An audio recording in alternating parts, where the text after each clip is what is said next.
ثم جعلناك على شريعة من الأمر فاتبعها ولا تتبع أهواء الذين لا يعلمون.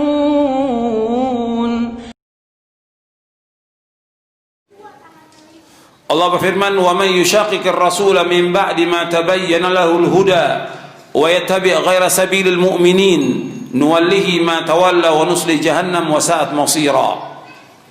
Allah berfirman dalam surah An-Nisa ayat 115, dan barang siapa yang menentang Rasul sesudah jelas kebenaran baginya dan mengikuti jalan yang bukan jalan orang-orang mukmin, kami biarkan ia leluasa terhadap kesesatan yang telah dikuasainya itu, dan kami masukkan dia ke dalam neraka jahanam, dan jahanam itu seburuk-buruk tempat kembali.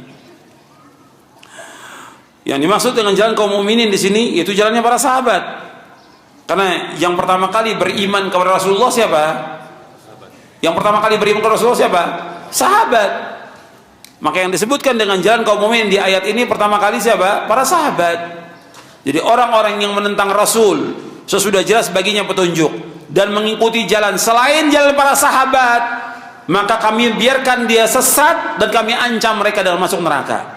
Orang yang tidak mengikuti mana sahabat, Allah sebutkan dalam ayat ini diancam dengan kesesatan. Maka kita lihat orang-orang yang tidak mengikuti mana sahabat, bingung dia hidupnya.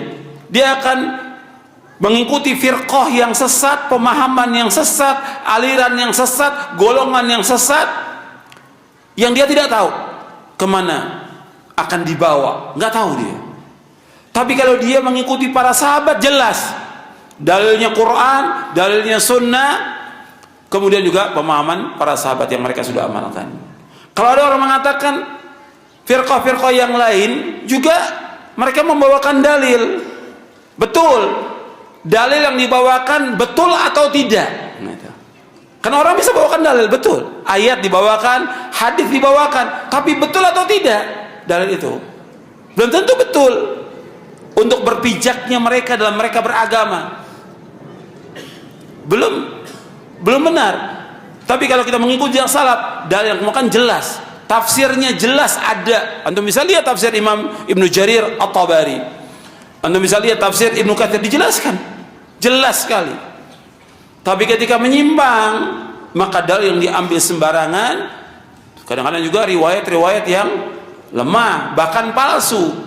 Dalil betul dibawakan, tapi dalil yang dibawakan belum tentu benar, belum tentu sesuai dalil. Jadi kalau mereka kata mereka juga pakai dalilnya lihat tuh benar atau tidak. Kemudian bagaimana penjelasan para ulama tentang dalil itu, dan bagaimana penjelasan para ulama tentang hadis itu, syarahnya gimana, harus jelas. Kalau tidak, ya sesat. Seperti yang kita lihat sekarang ini, banyak umat yang sesat, bingung dia. Karena apa? Nggak tahu kemana dibawa oleh para dai-nya, para ustadznya.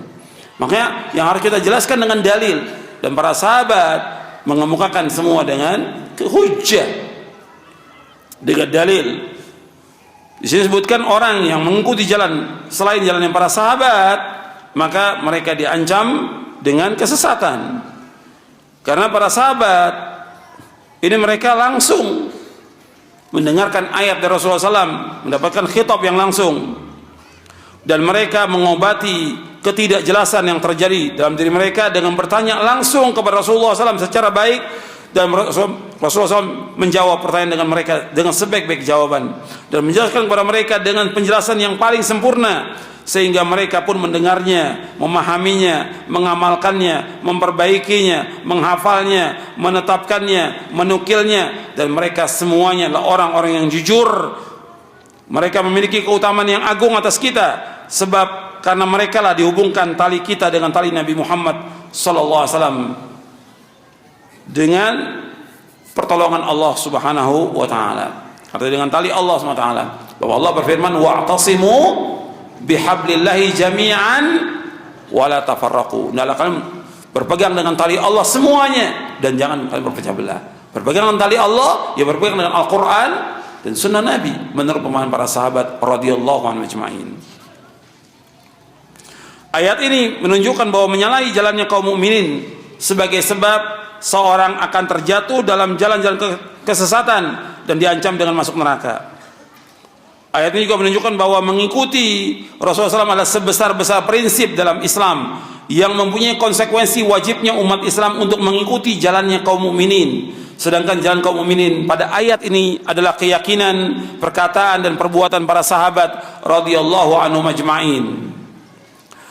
Karena ketika turunnya wahyu, tidak ada orang yang beriman kecuali para sahabat. Seperti firman Allah Ta'ala, amanar rasulu bima unzila ilaihi min rabbihi wal mu'minun. Ya, Rasul Muhammad telah beriman kepada apa yang diturunkan Allah kepadanya, itu Al-Quran dari Rabbnya. Demikian juga orang-orang yang beriman. Yang dimaksud orang beriman di sini siapa? Para sahabat radhiyallahu anhum ajma'in. Jadi ayat ini menunjukkan bahwa mengikuti jalan para sahabat dalam memahami syariat adalah wajib dan menyalahinya adalah kesesatan. Untuk bisa lihat dalam Basair Dawi Syarab Bisyarah Marwiyati Manhajis Salaf. Dan banyak lagi keterangan para ulama tentang ayat ini. Jadi mengikuti para sahabat hukumnya wajib dengan dasar ayat Al-Quran, dan dalilnya banyak di buku ini. Saya pikir cukup karena nggak semua bisa dijawab. Mudah-mudahan bermanfaat buat kita semuanya kajian ini, dan antum baca lagi di rumah. Mudah-mudahan Allah memberikan rahmat, memberikan barokah kepada kita, dan juga menetapkan kita di atas Quran wa sunnah ala fahmi salaf sampai kita diwafatkan oleh Allah Ta'ala. Kurang lebihnya saya mohon maaf. Wassalamualaikum Muhammadin sallallahu alaihi wasallam. Subhanakallahumma bihamdik asyhadu an la ilaha illa anta astaghfiruka wa atubu ilaik. Assalamualaikum warahmatullahi wabarakatuh.